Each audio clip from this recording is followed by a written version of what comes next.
चलिए देखिए बेटा, अभी तक जितनी चीज़ें हमने पढ़ी हैं चैप्टर 1 में उसी से संबंधित आपके कुछ क्वेश्चन करा रहे हैं, उनको ध्यान से देखिएगा, जो ना समझ में बताइएगा, ठीक है। पहला क्वेश्चन क्या लिखा है, कंप्यूटर को रिस्टार्ट करना क्या कहलाता है। पहला क्वेश्चन क्या लिखा हुआ है, कंप्यूटर को रिस्टार्ट करना क्या कहलाता है, ठीक है। ऑप्शन ए है वार्म बूटिंग, कोल्ड बूटिंग और शट डाउन, लॉग आउट। इनमें से क्या सही होगा तुम्हारे हिसाब से। पहला वाला मतलब क्या है, वार्म बूटिंग। दो टर्म सिखाए हैं बच्चे, एक वार्म बूटिंग सिखाए हैं, एक कोल्ड बूटिंग बताए हैं, इसके बारे में बताएं। तो वार्म बूटिंग और कोल्ड बूटिंग में क्या डिफरेंस होता है ये भी बता दीजिए जरा।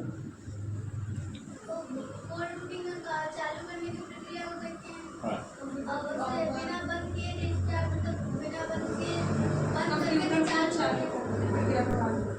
सही बता रही है, फिर से तुम बताओ क्या कहना चाह रही हो। कंप्यूटर को जो चालू करने की प्रक्रिया होती है उसे कोल्ड बूटिंग बोलते हैं। हाँ।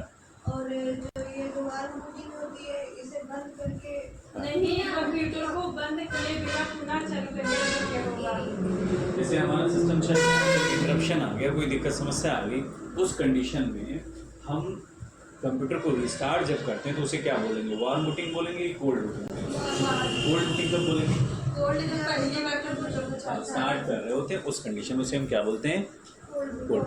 तो इसका राइट आंसर क्या होगा तुम लोगों के हिसाब से, वार्म बूटिंग। ऑप्शन नंबर मान लेते हैं कि ऑप्शन नंबर ये वाला है, यानी वार्म बूटिंग सही हो, ठीक है। अब कोल्ड बूटिंग भी समझ में। अब शट डाउन क्या है, शट डाउन क्या है, शट डाउन क्या होता है, बंद करना। इसके लिए कोई की बताई थी हमने, कौन सी की होती है शट डाउन करने के लिए, R+F4, ठीक है। तो ये बोलते हैं, इसे क्या बोलते हैं, शट डाउन बोलते हैं। ऑन करने को क्या बोलते हैं, चालू करना बोलते हैं। अच्छा, ओपन करना। तुम बताओ क्या बोलते हैं, कंप्यूटर को स्टार्ट करने का प्रोसेस क्या कहलाता है, बूटिंग कहलाता है, ठीक है। अभी हम लोगों ने एक टर्म पढ़ा वार्म बूटिंग, इसी से मिलता जुलता हुआ होता है, जिसको हम क्या बोलते हैं बच्चा, बूटिंग बोलते हैं। ये चीज़ आप अच्छी से याद रखिएगा कि बूटिंग क्या होता है और वार्म बूटिंग क्या होता है, ठीक है। बूटिंग की स्पेलिंग क्या होती है बता सकती हूँ, हाँ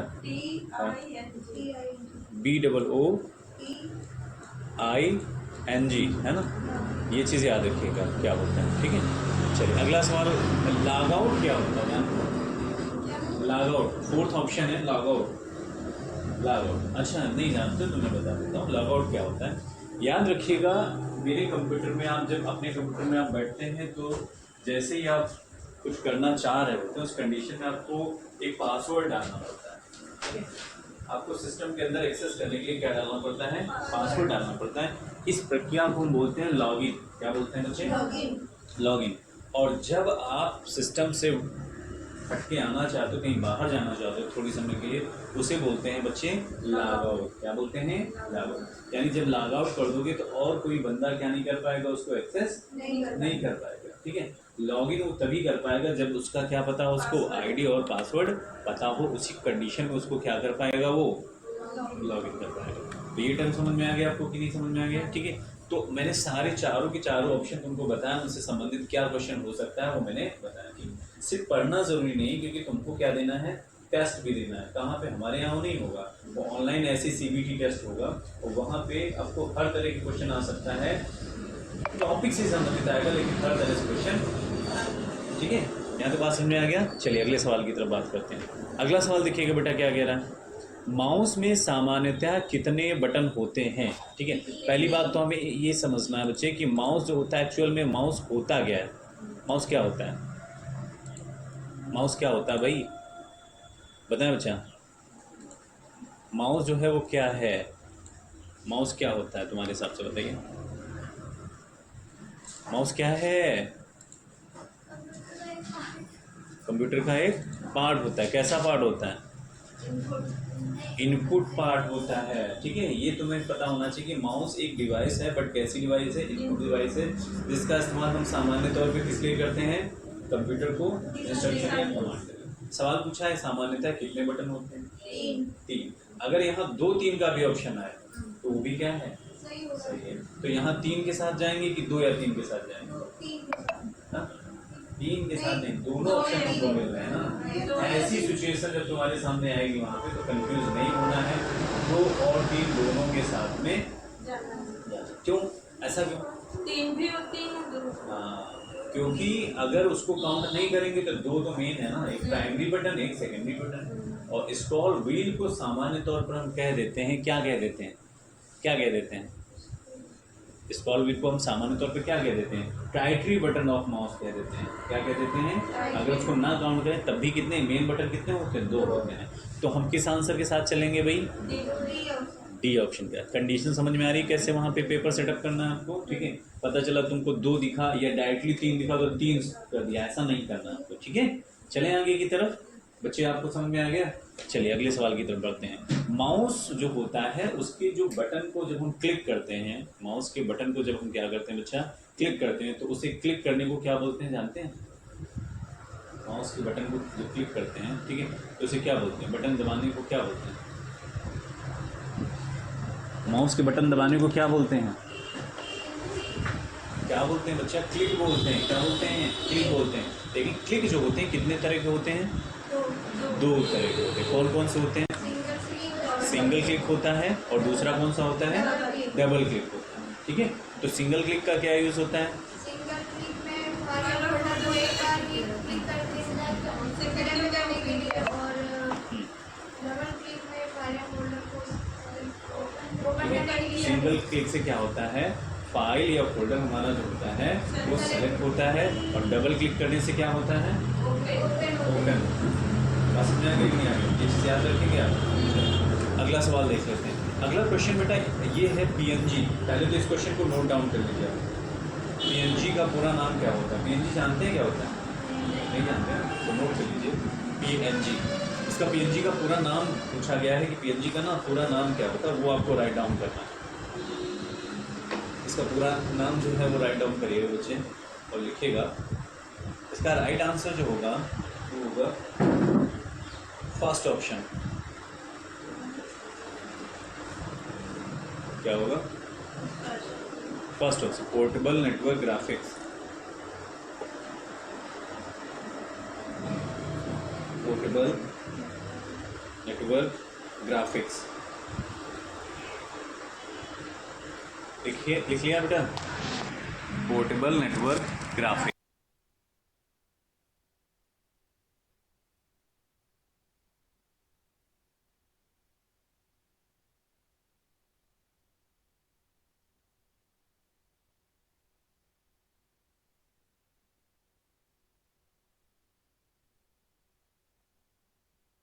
सामान्य तौर पे जिस फॉर्मेट में फोटो जाती है उसे बोलते हैं जेपीजी। क्या बोलते हैं? जेपीजी। जेपीजी। और जेपीजी का पूरा नाम होता है जॉइंट फोटोग्राफिक एक्सपर्ट ग्रुप। क्या होता है? क्या बोलते हैं बच्चा? Joint photographic expert group, JPG. मेरी बात ध्यान से सुनिएगा। जो सामान्य तौर पे आप अपने फ़ोन में फ़ोटो क्लिक करते हैं उसका जो फॉर्मेट होता है बच्चे वो होता है जेपीजी। कौन सा? स्पेलिंग क्या लिखेंगे पता है ना? इस तरह से जेपीजी। समझा गया ना?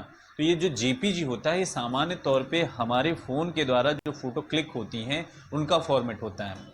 और जो अच्छी क्वालिटी में और फोटो आती है उसको बोलते हैं पीएनजी। क्या बोलते हैं?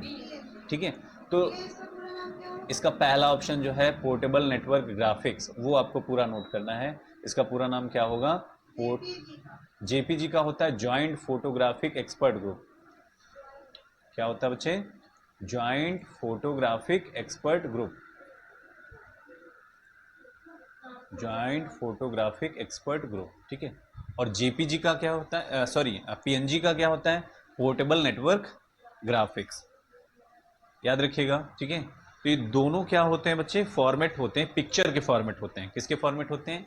या हम ऐसा बोल सकते हैं ये फाइल एक्सटेंशन होते हैं। कैसे होते हैं बच्चे? फाइल एक्सटेंशन होता है। याद रखोगे बेटा? ये क्या होता है? क्या होता है बच्चे? फाइल एक्सटेंशन होता है बच्चा। नहीं समझ में आई बात? ठीक है, तो JPG joint photographic expert group होता है और पीएनजी क्या होता है? पोर्टेबल नेटवर्क ग्राफिक्स होता है। ठीक है, जेपीजी की तुलना में पीएनजी की जो फाइल होती है उसकी क्वालिटी जो होती है वो ज़्यादा अच्छी मानी जाती है। ठीक है, चलिए अगले सवाल की तरफ बढ़ते हैं। अगला सवाल आपकी स्क्रीन पे है, ध्यान से देखिएगा क्वेश्चन को।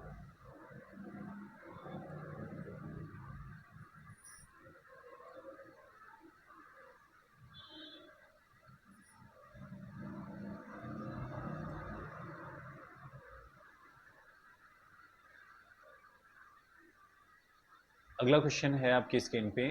हाँ,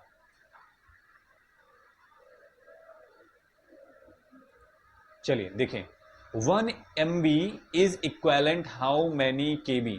सवाल साधारण है कि 1 MB में कितने KB होते हैं। ये चीज़ आपको डेटा के बारे में भी बताया गया है या नहीं बताया गया, किसमें कितने होते हैं कितने नहीं होते हैं। चलिए अगर नहीं बताया गया कोई बात नहीं, 1 MB में लिखेगा कितने KB होते हैं, वो लिखेगा 1024 KB। कितना होता है, कितना होता है बच्चे, 1024 KB। यानी इसका राइट आंसर कौन सा सही होगा, बी वाला सही होगा। कौन सा, बी। ठीक है, MB का पूरा नाम क्या होता है, जिसको नहीं पता लिख ले। MB का पूरा नाम क्या होता है, मेगाबाइट। कौन सा बाइट होता है,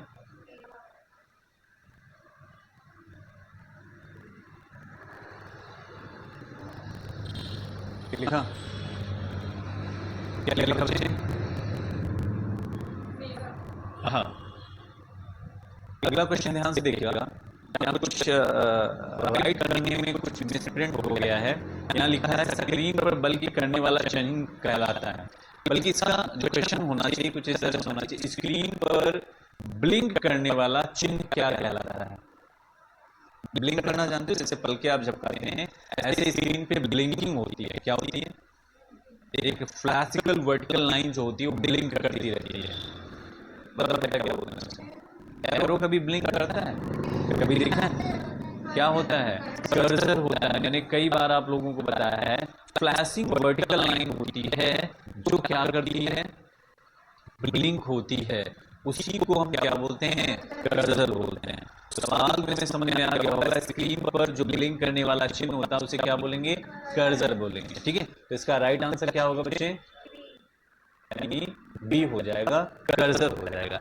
पॉइंटर क्या होता है, क्यों बच्चे, पॉइंटर क्या होता है, पॉइंटर जब माउस आप चलाते हैं तो साथ साथ आपके क्या चलता है, एक माउस का पॉइंट चलता है, उसे क्या बोला जाता है, माउस पॉइंटर बोला जाता है। याद रहेगा। ठीक है, अगला ऑप्शन है आइकन। क्या होते हैं, मैंने बताया था ग्राफिकल पिक्चर्स होते हैं जो हमारी स्क्रीन पे एक शॉर्टकट के रूप में काम करते हैं। वो आपके किसी एप्लीकेशन का शॉर्टकट हो सकते हैं, किसी सॉफ्टवेयर का शॉर्टकट हो सकते हैं, या किसी फाइल या फोल्डर का शॉर्टकट हो सकते हैं। उसे क्या बोलते हैं, आइकन्स बोलते हैं। नेक्स्ट क्वेश्चन है एरो। आपको मैंने कितने एरो सिखाए हैं, 4 एरो सिखाए, up arrow, down arrow, left arrow and right arrow. यहाँ पे कोई दिक्कत समझना, तो इस सवाल से हमने 4 चीजें सीखने का हमने क्या किया है, प्रयास किया है। यहाँ से समझ में आ गया। सवाल आपके एग्जाम में सेम जो मैं पढ़ा रहा हूँ एज इट इज नहीं आएगा। तो कैसे आएगा, किसी भी तरीके से घुमा फिरा के सवाल पूछा जाएगा। अगर आपके अंदर सोचने और समझने की क्षमता है तो इसका राइट आंसर करके आएंगे, नहीं तो आप यही बोलेंगे कि मैंने जो पढ़ा वो मेरे सवाल में आया ही नहीं। ठीक है, चलिए अगले सवाल की तरफ बढ़ते हैं। अगला सवाल क्वेश्चन नंबर 6 है आपकी स्क्रीन पे। सीपीयू का कौन सा भाग गणना करता है। इस क्वेश्चन के बारे में हम लोग ऑलरेडी डिस्कस कर चुके हैं, आपको आंसर बताना है इसका राइट आंसर क्या होगा। सीपीयू, पहली बात तो हमें समझना है सीपीयू जो होता है क्या होता है। सीपीयू जो होता है बच्चे क्या होता है, बताइए बच्चा क्या होता है सीपीयू। सीपीयू क्या होता है बच्चे, जब हम आंसर करेंगे तो ऐसे नहीं बताएंगे। पहली बात तो ये बोलेंगे CPU is an processing device, ऐसे बताएंगे। क्या बताएंगे, CPU is an processing device. बात समझ में आ रही है। इसको 3 हिस्सों में डिवाइड किया जाता है, ये ऑलरेडी मैं डिस्कस कर चुका हूं। इसमें सीयू में, एमयू में और एएलयू में। सवाल इसी से पूछा गया है कि सीपीयू का कौन सा भाग है जो गणना करता है। अगर आपको मैंने सही से पढ़ाया तो आप आंसर कर सकती हैं बिना देखे हुए ऑप्शन को। इसका राइट आंसर क्या होगा, बी नंबर यानी एएलयू। ठीक है, एएलयू के बारे में याद रखिएगा, इसके बारे में हमने चर्चा कर रखी है। ALU stands for arithmetic logic unit. बात समझ में आ गया। ये गणितीय ऑपरेशन जो होते हैं उनको करने में ये इंपॉर्टेंट रोल क्या करता है, प्ले करता है। बात समझ में आ गया कि नहीं आ गया। अगला सवाल है सीयू। सीयू भी हमारी कैसा है, सीपीयू का हिस्सा है। ये ओवरऑल सिस्टम को क्या करता है, कंट्रोल करने का काम करता है। मेमोरी भी सीपीयू का हिस्सा है, लेकिन सीपीयू के किस हिस्से का हिस्सा है, एमयू का हिस्सा है। किसका हिस्सा है, MU. MU stands for memory unit. Cache भी किसका हिस्सा है, मेमोरी यूनिट का ही हिस्सा है। किसका हिस्सा है, मेमोरी का। और मेमोरी सामान्य तौर पर कितने प्रकार की होती है, दो प्रकार की होती है। एक आपकी प्राइमरी मेमोरी होता है और दूसरी कौन सा होता है, सेकेंडरी होता है। प्राइमरी मेमोरी में क्या आता है बच्चे, प्राइमरी मेमोरी में क्या आता है, प्राइमरी मेमोरी में आता है रैम और रोम। सेकेंडरी में क्या होता है, सेकेंडरी में क्या आता है, ऑपरेटिंग सिस्टम नहीं आता बच्चे। तीन तरह की मेमोरी आती है, एक मैग्नेटिक डिस्क आती है, एक ऑप्टिकल डिस्क आती है, और एक कौन सी आती है, नहीं बेटा गलत बता रहा है, ठीक है। एक मैंने क्या बताया, मैग्नेटिक डिस्क होती है, एक ऑप्टिकल डिस्क होती है, और पेन ड्राइव वगैरह ये जो होती है वो किसमें आती है, solid state. Solid state SD सिखाए हैं, ठीक है, वो किसमें आएगा, सेकेंडरी में आएगा। लेकिन उसके टाइप्स बताए थे ना आपको, आप पढ़ लिख नहीं रहे हो तो कैसे काम चलेगा। कितने तरह की मेमोरी सिखाई है सेकेंडरी मेमोरी, बताइए। हाँ, कौन कौन सी, बोलिए। मैग्नेटिक डिस्क, ऑप्टिकल डिस्क और सॉलिड स्टेट, कौन सी, हाँ याद रखिएगा, ठीक है। अगले सवाल की तरफ चलते हैं, सही से पढ़ लिख के आइए, नहीं तो भला होने वाला नहीं है, ठीक है। तो मैंने इस क्वेश्चन को लेके 4 ऑप्शन से जुड़ते हुए सवालों को मैंने आपको बताया है। अगले सवाल की तरफ बढ़ते हैं। ENIAC, ये वर्ड हमने कहाँ पढ़ा है, ज़रा कोई बच्चा बताएगा हमें।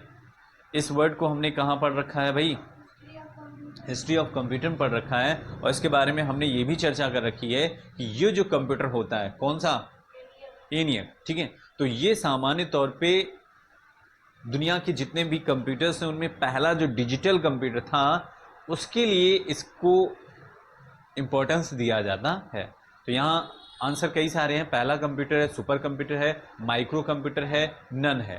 तो राइट आंसर क्या होगा, पहला है। और ख़ास बात इसकी क्या याद रखनी है कि ये बच्चे जो है कंप्यूटर, ये आपका डिजिटल कंप्यूटर है। कैसा कंप्यूटर है, डिजिटल कंप्यूटर है या इलेक्ट्रॉनिक कंप्यूटर, ठीक है। चलें अगले सवाल की तरफ बढ़ते हैं, ठीक है। अगला सवाल आपकी स्क्रीन पे है, फर्मवेयर किसका मिश्रण है। फर्मवेयर किसका मिश्रण है। पहली बात तो ये समझिए कि फर्मवेयर होता क्या है, फर्मवेयर होता क्या है, ठीक है। फर्मवेयर बेटा एक ऐसा सॉफ्टवेयर होता है जो किसी हार्डवेयर का सॉफ्टवेयर होता है। क्या होता है, नहीं समझे, किसका सॉफ्टवेयर होता है, हार्डवेयर। अगर मैंने तुमको सिस्टम सॉफ्टवेयर पढ़ाया तो वहीं पे आपको मैंने बताया था डिवाइस ड्राइवर। क्या बताया था, तो डिवाइस ड्राइवर का एक रूप जो होता है उसे हम क्या बोलते हैं, फर्मवेयर। क्या बोलते हैं, यानी किसी भी सॉफ्टवेयर, हार्डवेयर का जो सॉफ्टवेयर होता है वो क्या कहलाता है बच्चे, फर्मवेयर कहलाता है। क्या कहलाता है, फर्मवेयर, ठीक है। तो इसका राइट आंसर ए होगा, यानी हार्डवेयर प्लस सॉफ्टवेयर का क्या होता है, ये मिश्रण होता है। अपनी जानकारी के लिए कहीं इसे छाप लीजिए। अब इसका राइट आंसर क्या होगा, फर्मवेयर जो मिश्रण है वो किसका मिश्रण है, हार्डवेयर और सॉफ्टवेयर का मिश्रण होता है, ठीक है। चलिए बेटा अगले सवाल की तरफ।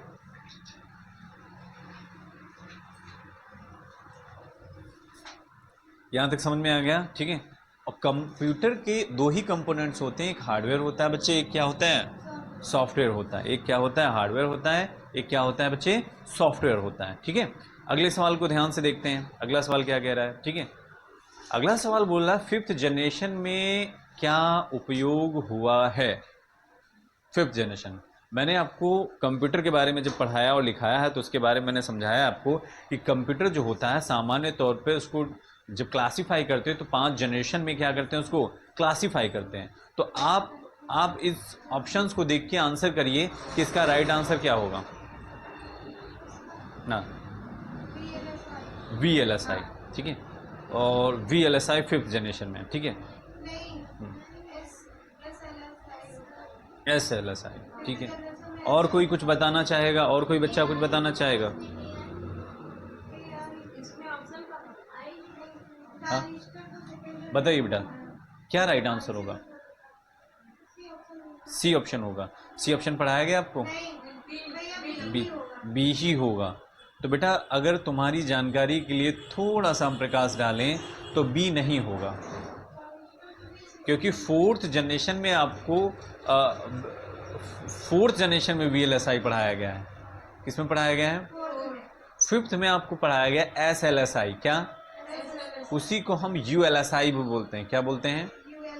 अब ये क्या बोल रहे हो आप, समझ नहीं आ रहा है ना? ये कौन सी सिलाई आप करा रहे हो, है ना? ये सिलाई बेटा कुछ इस तरह की है। मैंने बताया था थर्ड जनरेशन में एक इंपॉर्टेंट डिवाइस आती है जिसको हम क्या बोलते हैं, IC बोलते हैं। उसका जो डेवलपमेंट होता है जाकर के ज़्यादा बड़े स्केल पे वो होता है फोर्थ जनरेशन में। किस जनरेशन में होता है? फोर्थ जनरेशन में। उस समय उसका नाम हम क्या कर देते हैं? VLSI बोल देते हैं। क्या बोल देते हैं? VLSI बोल देते हैं। तो ये टर्म आपका आता है फोर्थ जनरेशन में। जैसे ही फिफ्थ में जाते हैं, हाँ बढ़ गई 2 तारीख या 3 तारीख है, 3 तारीख। हाँ, हाई स्कूल से लगा के BEd BTC जो भी है वो सब लगेगा। आधार कार्ड लगेगा, जाति प्रमाण पत्र लगेगा, एक फ़ोटो लगेगा, कैंडिडेट को आना पड़ेगा। हाँ साइट चल रही होगी तो बिल्कुल हो जाएगा। अब इतना ट्रैफिक नहीं रहा, पहले ही सब ज़्यादा लोगों ने भरा दिया। समझे? जब आना फ़ोन कर लेना बस एक बार। लिखा बेटा कैंडिडेट को आना पड़ेगा, लिखा बच्चे? हाँ हाँ नहीं, वो तुरंत ही होगा। आराम से आराम से आराम से। यहाँ तक बात समझ में आ गया बच्चे? तो ये सारी चीज़ें तुमको जो समझाई समझ में आया। थर्ड में बच्चे आता है IC। IC का मतलब क्या है वो भी मैंने बताया। IC का मतलब ये होता है कि इसके आने से कंप्यूटर के आकार जो हो गए हैं वो कैसे हो गए हैं बच्चे? छोटे हो गए हैं, बड़े नहीं हो गए हैं। और इससे ज़्यादा डेवलपमेंट जो होता है वो होता है फोर्थ जनरेशन में, जहाँ पे बस इसका नाम बदल जाता है। उसके लिए जो टर्म इस्तेमाल करते हैं हम वो VLSI टर्म इस्तेमाल करते हैं। कौन सा? VLSI। ठीक है, नहीं समझ में आया? और इसके अलावा एक और टर्म इस्तेमाल करते हैं जिसको हम बोलते हैं फिफ्थ जनरेशन में ULSI। ULSI stands for ultra large scale of integrated circuit. Ultra large scale of integrated circuit. VLSI stands for very large scale of integrated circuit. ठीक है, तो ये जो ज्ञान मैं बता रहा हूँ इसको कानों में श्रवण मत करिए, छाप लीजिए बेटिया। नहीं लिख लिया? ULSI का पूरा नाम लिख लिया? अरे ULSI का पूरा नाम लिखेगा ultra large scale of integrated circuit. Ultra large scale of integrated circuit. हो गया? Ultra large scale of integrated circuit. इसी तरह से एक और टर्म मैंने आपको लिखाया है बच्चे, इसी तरह से एक टर्म और मैंने लिखाया है जिसका नाम क्या है? VLSI। क्या नाम है? VLSI। तो VLSI का पूरा नाम लिख लीजिएगा, very large scale of integrated circuit. याद रहेगा? ठीक है। अगला ऑप्शन हमें यहाँ देखने के लिए मिल रहा है D नंबर, ट्रांजिस्टर। ये भी किसी जनरेशन से संबंधित है। और किस जनरेशन से संबंधित है बच्चे? सेकेंड जनरेशन से। ठीक है, किस व्यक्ति ने बोला? तुमने बोला। फर्स्ट में फिर क्या आता है?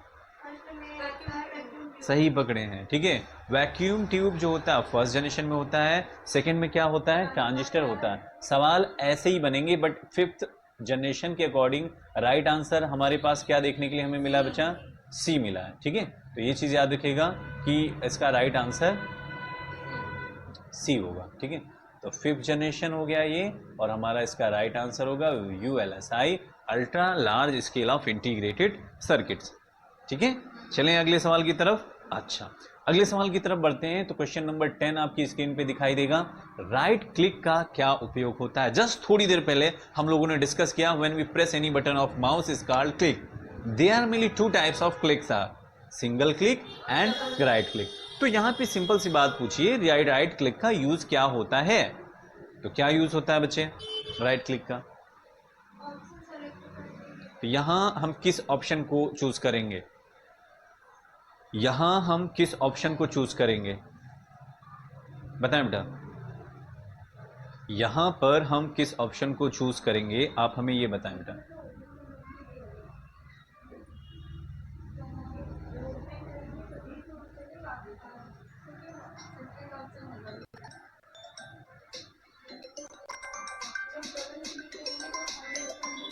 बताइए बेटा, किस ऑप्शन का हम यहां पे इस्तेमाल करेंगे?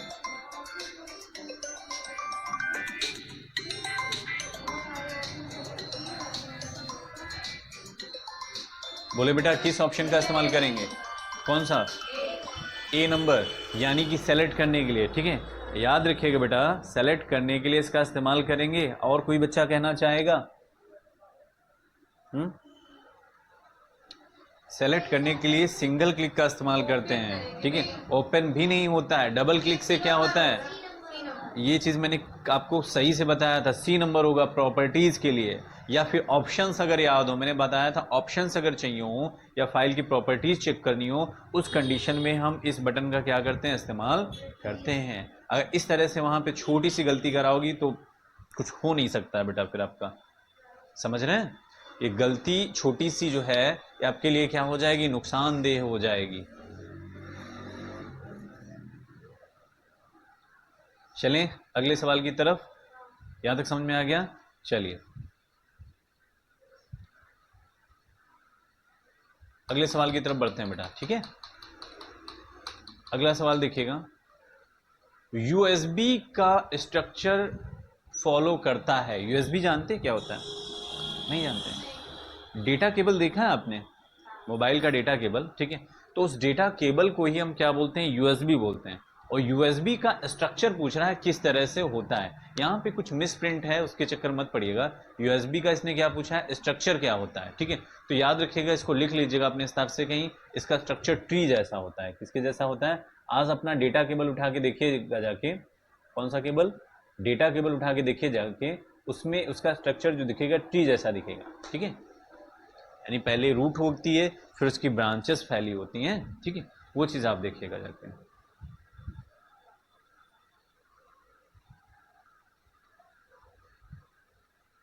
हो गया? तो इसका स्ट्रक्चर कैसा होगा बच्चे? यानी यूएसबी का स्ट्रक्चर क्या कैसा होता है? तो ट्री स्ट्रक्चर में होता है। यूएसबी क्या होता है? यूएसबी क्या होता है? हाँ, ट्री नहीं होता है, बल्कि यूएसबी आपके मोबाइल का डेटा केबल जो होता है, चार्जर होता है, उसको यूएसबी बोलते हैं। ठीक है, और यूएसबी का पूरा नाम लिखेगा, यूनिवर्सल सीरियल बस। यूनिवर्सल सीरियल बस। हो गया?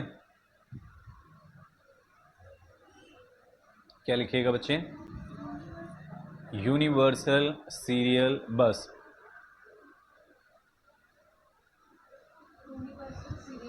हो गया? याद रखेंगे ये चीज को। चलिए, यूनिवर्सल सीरियल बस। ठीक है, क्वेश्चन नंबर 12 है आपकी स्क्रीन पे। क्वेश्चन को ध्यान से देखिएगा, क्या कहना चाह रहा है क्वेश्चन।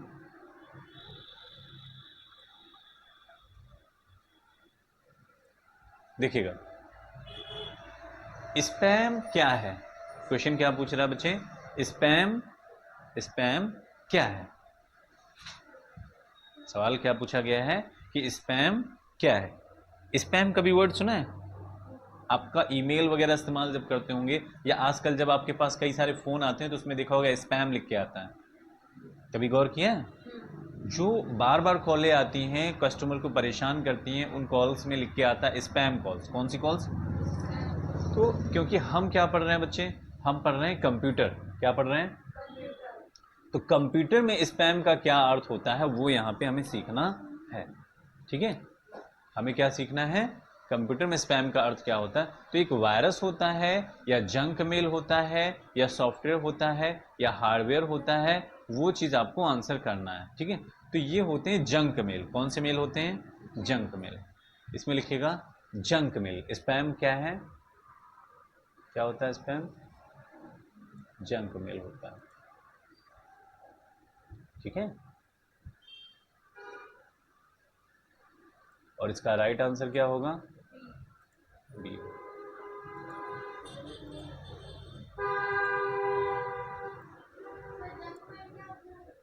है बेटा, जंक मेल क्या होता है वो समझिएगा। जो हार्मफुल चीजें होती हैं, या हार्मफुल के अलावा, जैसे मान के चलिए लोन्स के लिए कॉल्स आते हैं, या फिर अभी मैं अगर बोलूँ तुम्हारे पास जैसे भी कॉल्स ख़त्म हो जाता है, आपका मतलब रिचार्ज ख़त्म हो जाता है, तो बार बार आपको क्या आते रहते हैं, कॉल या मेल्स आते रहते हैं। इस तरह की जो चीज़ें होती हैं वो स्पैम में काउंट होती हैं, जो जिनको अवांछित मेल बोल सकते हैं। क्या बोल सकते हैं?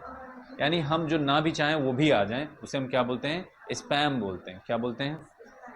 स्पैम बोलते हैं। ठीक है, ये चीज़ होते हैं। आपको बार बार कॉल अगर आने लगे तो आप इरिटेट होंगे, परेशान होंगे कि नहीं होंगे, और आपसे संबंधित ना हो मान के चलो, तो उस कंडीशन में उसको हम क्या कंसाइडर करते हैं?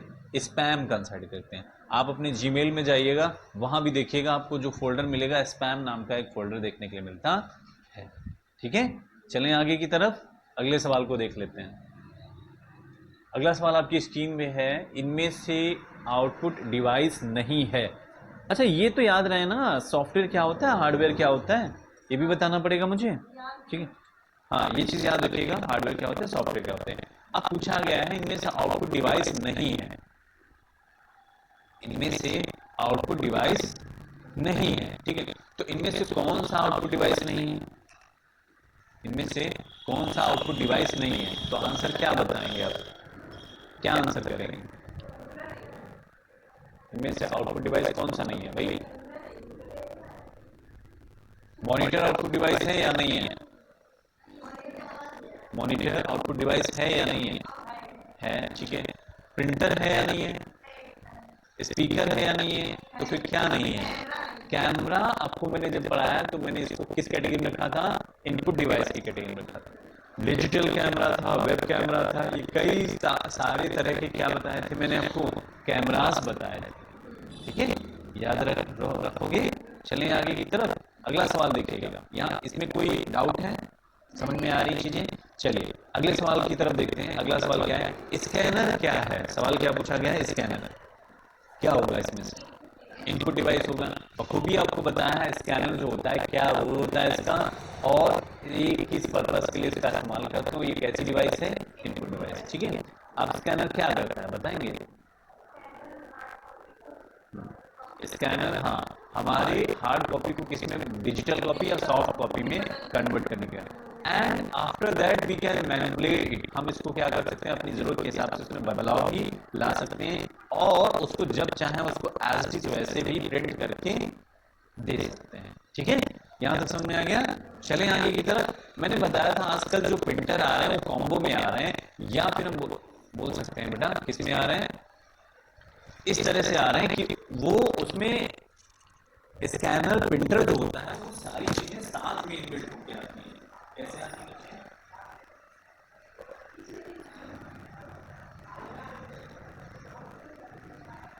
कैसे आती है?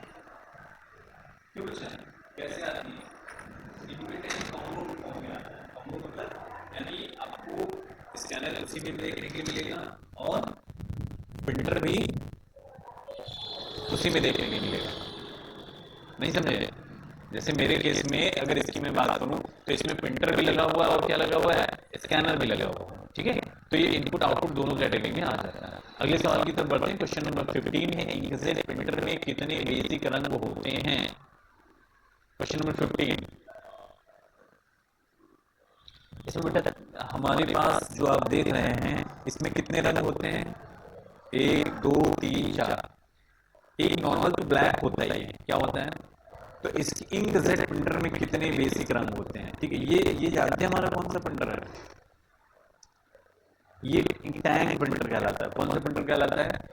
इंक टैंक प्रिंटर कहलाता है। ठीक है, तो यहाँ पे लिखेगा बेटा 3 लिखेगा। कितने लिखेगा? और 3 कैसे याद रखना आपको? हमेशा जब आपको सिखाया होगा तो एक RGB का हमने जिक्र किया होगा। किसका? RGB का। RGB का मतलब होता है रेड ग्रीन ब्लू। ठीक है, रेड ग्रीन ब्लू। ठीक है, इसका राइट आंसर लिखेगा, इसका आंसर कौन सा सही होगा? 15 का बी, यानी कि 3, इंकजेट प्रिंटर। लिखिए ना, इंकजेट प्रिंटर, इसमें कितने बेसिक रंग होते हैं? 3 होते हैं। ठीक है, कौन से होंगे? RGB। कौन सा? GB। ठीक है, और ब्लैक तो यूजुअली इस्तेमाल ही होगा। लिखा बच्चे? RGB, देखा RGB का पूरा नाम red green blue, red green blue, हो गया ना? ठीक है, समझ में आ गया? चलिए अगले सवाल की तरफ बढ़ते हैं, क्वेश्चन नंबर 16 की तरफ बढ़ते हैं। किसकी तरफ बढ़ते हैं? 16 की तरफ। इसमें देखिए क्वेश्चन 16 क्या कहता है, डेटा प्रोसेसिंग क्या है? डेटा प्रोसेसिंग क्या है? डेटा स्टोरेज करना, डेटा कन्वर्जन करना, डेटा कलेक्शन करना, या आल? बताइए बेटा। आल होगा, ठीक है।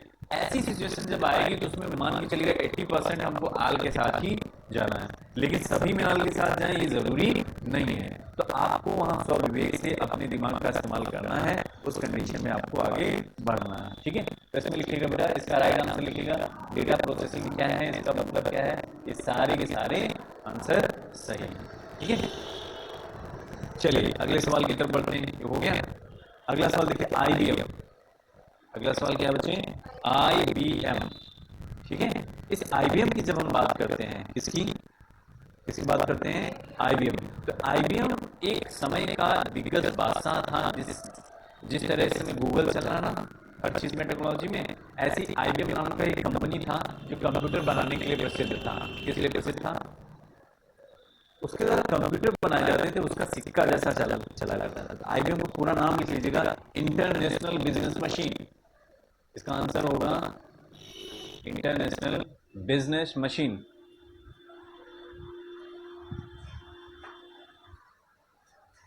लिख लिया? इंटरनेशनल बिजनेस मशीन, हो गया। अगले सवाल की तरफ बढ़ते हैं। इंटरनेशनल बिजनेस मशीन हो गया ना। अगला क्वेश्चन देखिए, क्वेश्चन नंबर 18, माइक्रो प्रोसेसर किसने बनाया? माइक्रो प्रोसेसर जानते हैं, कंप्यूटर के अंदर जो चिप लगी रहती है उसको क्या बोलते हैं? माइक्रो प्रोसेसर बोलते हैं, ठीक है। और ये किस जनरेशन से बिलोंग करता है माइक्रो प्रोसेसर, याद है कुछ? 4 जनरेशन से, ठीक है। तो इसका राइट आंसर लिखिएगा बच्चे, इंटेल। किसने बनाया था इसको? इंटेल कॉर्पोरेशन ने बनाया था। और एक चीज ये भी याद रखिएगा कि ये जो इंटेल है, इसका जो माइक्रो प्रोसेसर पहला वाला था उसका नाम था 444। क्या था? क्या था बच्चे? 40, यानी 4004। इंटेल 4004 जो था पहला माइक्रो प्रोसेसर था। कैसा प्रोसेसर था बच्चे? पहला माइक्रो प्रोसेसर था, ठीक है। हो गया? क्या देखिए, एप्पल क्या है? एप्पल क्या है बेटा? एप्पल किस लिए जाना जाता है, जानते हो? एप्पल किस लिए जाना जाता है? कंपनी है, ठीक है। ये किस तरह के प्रोडक्ट बनाती है एप्पल? एप्पल जो प्रोडक्ट बनाती है, जैसे आईपॉड हो गया, आईपैड हो गया, इस तरह के प्रोडक्ट्स हो गए। या दूसरे कौन से प्रोडक्ट्स होते हैं बेटा? आईफोन हो गया, आईपॉड हो गया, ठीक है, एप्पल टीवी हो गया, मैक हो गया। इसलिए इसको जाना जाता है। इंटेल किस लिए जाना जाता है? इंटेल इसलिए जाना जाता है कि माइक्रो प्रोसेसर बनाने के लिए जो जिम्मा है वो किस कंपनी के पास है? इंटेल के पास। IBM किस लिए जाना जाता है? IBM एक कंप्यूटर बनाने वाली क्या है? कंपनी है, ठीक है। HP क्या है? HP भी डिजिटल प्रोडक्ट्स को बनाती है, इलेक्ट्रॉनिक प्रोडक्ट। HP के फ़ोन होते हैं, सॉरी HP के फ़ोन नहीं, HP के कंप्यूटर होते हैं, HP के लैपटॉप होते हैं, HP के प्रिंटर आते हैं, कई सारे इलेक्ट्रॉनिक गैजेट्स को वो क्या करती है? डेवलप करती है। समझ में आ गया? नेक्स्ट क्वेश्चन नंबर 19 देख लीजिए, आपकी स्क्रीन पे है। MP3 क्या है? MP3 नाम सुना है कभी? MP3 का है? MP3 का बच्चा कभी नाम सुने हैं? नहीं सुना है? MP3 फॉर्मेट में बच्चे गाने होते हैं, म्यूजिक, ठीक है। MP3 किस तरह का फॉर्मेट है? ऑडियो फॉर्मेट होता है, ठीक है। ये क्या होता है? ऑडियो फॉर्मेट होता है, ठीक है। और जो C नंबर दिख रहा है आपको ऑप्शन में, इसका अभी एक ऑप्शन बताया था मैंने। जो अभी आपको C नंबर दिख रहा है, इसका एक क्या बताया था मैंने? इससे मिलता जुलता बताया था ऑप्शन, वो किस क्या था बताओगे? बोलो बेटा। बोलो। इमेज फॉर्मेट अभी कुछ बताया था, एक इमेज फॉर्मेट भी होता है, बोलो। इमेज फॉर्मेट अभी बताए थे थोड़ी देर पहले, जेपीजी, जेपीईजी और पीएनजी, वो किसका फॉर्मेट होता है? इमेज फॉर्मेट होता है, ठीक है। वीडियो फॉर्मेट कौन से होते हैं? MP4, MP 3GP, .3GP, ये सब किसके फॉर्मेट होते हैं? .AV, ये सब होते हैं, ठीक है। नहीं समझ में आया? क्वेश्चन नंबर बस 20 देख लीजिए, इसके आगे अगले सेशन में बात करेंगे, ठीक है। सॉफ्टवेयर क्या है? जिसे छू सकते हैं, जिसे छू नहीं सकते, हार्डवेयर है नॉन ऑफ द अबव? जिसे छू नहीं सकते हैं, ठीक है। तो इसका राइट आंसर कौन सा हो जाएगा? ए नंबर हो जाएगा, ठीक है। इसमें तो भैया जिसे छू सकते हैं किसमें? 3 नंबर सॉफ्टवेयर क्या है? जिसे छू सकते हैं, सॉरी गलत हो गया ना, इसका राइट आंसर क्या होगा? बी नंबर, जिसे छू नहीं सकते हैं, ठीक है। तो बात समझ में आ गया, ठीक है। तो आज के लिए हम कितना रखेंगे?